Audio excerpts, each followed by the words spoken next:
Welcome guys, we've had the qualifying session for the Austrian Grand Prix and what a grid we've been set for the race. It should be absolutely brilliant. I mean, the McLarens have looked dominant throughout and it kind of showed. Let's just jump straight into Q1 and we got the shock of all shocks, didn't we? Nico Hülkenberg, the master qualifier, ended up in P20, last position for him, and it was another poor qualifying session for Carlos Sainz in his Williams, 19th place, quite a miles back from Alex Albon, who finished 9th in that session. So probably one of the bad performers of that session for me. Yuki Tsunoda, again, another difficult session, P18. I mean, he's finished P18 or lower in the last 4 of the last 5 qualifying sessions. So, I mean, his dream jump into the Red Bull main seat just hasn't gone well at all. It's probably why they might be preparing Arvid Lindblad to potentially even just come and take his seat if he can do it. He's now got his super license, and will they parachute him in if Yuki's bad performances continue? It's not gone one well for him at all. Esteban Ocon, 17th place for him. He's been out qualified by his teammate Ollie Behrman, disappointing there. And Lance Stroll, 16th place. Yeah, another one with a disappointing session there. One of the stars of that session, though, was Liam Lawson, P3, a much-needed boost for him. He's been struggling since he's got into that car alongside his teammate Isaac Hadjar, and both of them did really, really well, but Lawson, really impressed with him.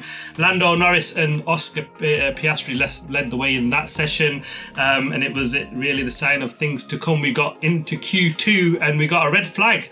The grass fires returned, what we've seen in Japan previously.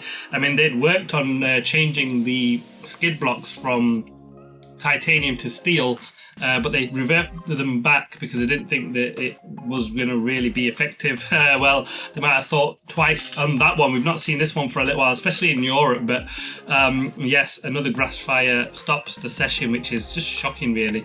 If you know the temperatures like that, just douse certain corners where you've got grass right at the edge to stop this sort of thing happening. Yeah, into Q2 though, it's Ollie Behrman in 15th. Not a great session for Haas. They've normally gone well around Austria, but not this weekend. I mean, he's beaten his teammate, but not by much, and they'd probably be hoping to be closer to that top 10 fighting for position. Franco Colapinto in 14th place. Another one, probably hoping for a little bit more, but it's so tight between these guys in the session that small mistakes really cost big in terms of positions, and yeah, he's another one that fell foul of that. Isaac Hadjar in 13th. He was one that stood out for me as the bad performer in this session, out qualified by Liam Lawson, who got himself up into P9 and crucially into that Q3 session. He's gone really, really well, Isaac, so I'll be disappointed with that, but hopefully can turn that into some points tomorrow. Disappointment all around for the Williams, P12. They were up battling in 7th, 8th positions before Canada, and it's kind of not gone well at all since then, has it? So need to get themselves back on track. He beats his teammate comfortably by 7 positions, but the two Williams both start outside of the points, and none of them made him into the Q3 session. Fernando Alonso rounds off what was a disappointing session for the Aston Martins. Starts 11th place. Both Aston Martins don't make it into Q3, and they had an upturn of performance since their updates, and they've gone a little bit backwards this weekend. Hopefully they've got some race pace to show that they can come up and fight for some points, and again, I guess it'll be all in the hands of Fernando Alonso. I think Stroll will struggle from 16th there. But the star of that session, a massive star of that session, Gabi Bortoleto in P5 in the Sauber. Absolutely tremendous job to get that car up there, and for the leaders of that session, it was the two McLarens again, Lando Norris, Oscar Piastri, and for all the world it looked like they'd give 1 and 2, and Charles Leclerc popped up into P3, showing some decent performance in that Ferrari in the end. And then we got to the Q3 session, and it was the first run of Lando Norris, which just sort of pumped on to his dominance of this circuit. I mean, he's already led Q1 and Q2. He's already led FP2 and FP3, so every session so far here he's been dominant. So he really laid it down in Q1 on that first run. and effectively that would have been enough for pole position, but he absolutely smashed it out of the park. The only guy to get into the 1 minute threes, a 1 minute 3:9:12 in the end. It was absolutely brilliant, or 9:71, sorry. Absolutely brilliant. Only band to do it. He was absolutely on fire. A tremendous job. This is where normally he's fallen foul, where the pressure turns up and he's dropped it. And this weekend, though, so far, he's been flawless, like he was in Monaco, and he'll be hoping that he can carry on that for the rest of the race. It was a bit of a disaster from there on for everyone else on that final run. Everyone sort of pushing for that, but Pierre Gasly dropped it for everybody else. I think he should issue apologies to pretty much half the field, isn't it, for that on his final lap. Dropped it on the exit, and that caused chaos for everyone behind. Oscar Piastri didn't get his lap in because of it. Max Verstappen had to slow at the end. He got yellow flags at turn 9, so I had to lift a double wave yellow, so he lifted and that was his lap gone. Kimi Antonelli didn't even get to do a final run because he lifted off just to get clear of the yellows. Then Liam Lawson came up flying behind him, and then when he finally got going, he just didn't make the line because he was out of time. So a bit of a sucker one for him. And Pierre Gasly obviously ruined his lap. So the Q3, it's, we'll start with pole position, man. I've already said that. Lando Norris, absolutely dominant. Charles Leclerc with a brilliant performance for Ferrari in second place, but the gap was, half a second? They bought upgrades, but I don't think they'd be getting. They thought they'd be getting spanked as hard as they have. Like a half a second is an absolute country mile in F1. So they've massive work for the rest of the field. Oscar Piastri in P3 for all the world. I think he would have easily have fallen within that half a second space of Charles Leclerc and Lando Norris. So should definitely have been on the front row at worst. Didn't get his lap. Got a little bit of work to do to get past at least one of the Ferraris. They did show good race pace in practice, did the Ferrari, so he'll be hoping he can make easy work of Leclerc, and then we might see and hopefully see a battle between the two McLarens up at the front finally. Fourth place, Lewis Hamilton, a really good lap from him, less than a tenth of a second to his teammate, so really close up at the front, between second and third and fourth, nothing to choose between them.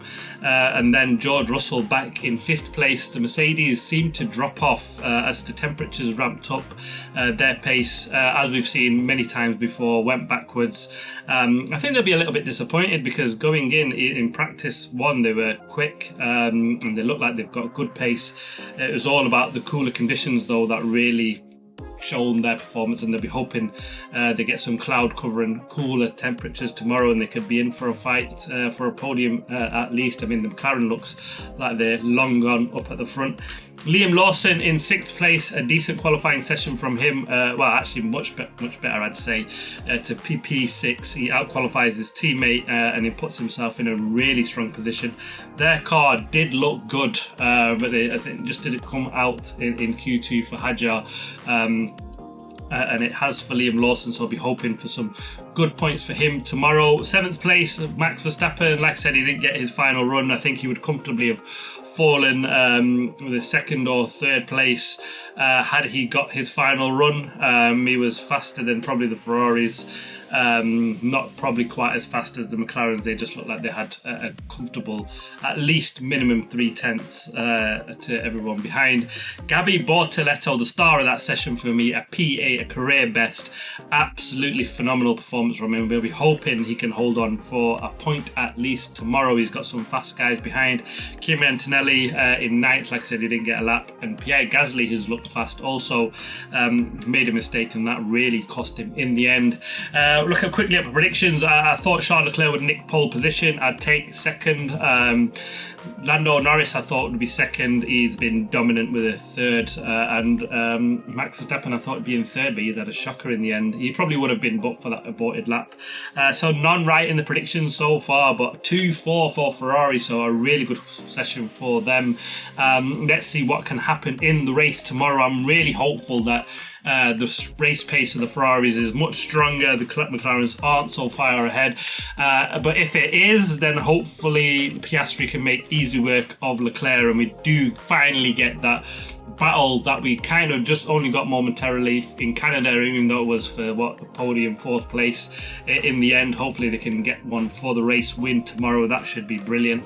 I cannot wait for the action to get going. We always get overtaken here. We've had plenty of them in the last few years, so it should be a cracking grid. We've got guys, Antonelli, Verstappen, Piastri in 3rd, all out of position, and it should be an absolutely cracking race. Cannot wait for the action to get going. Watch out for the race review tomorrow. Thanks for watching. Let me know your thoughts. Who was your star of that session, and what do you predict for the race tomorrow? For me, it's just all about the McLaren battle. It just looks like that's the way it's going to be, and I think it'll be tight for the podium. I wouldn't write Max Verstappen off from where he is, but I think one of the two Ferraris, if they work well together, one of them can really stick it on the podium potentially. Let's see how it pans out. It should be brilliant. Thanks for watching. Please like, subscribe, comment. As always, see you on the next one.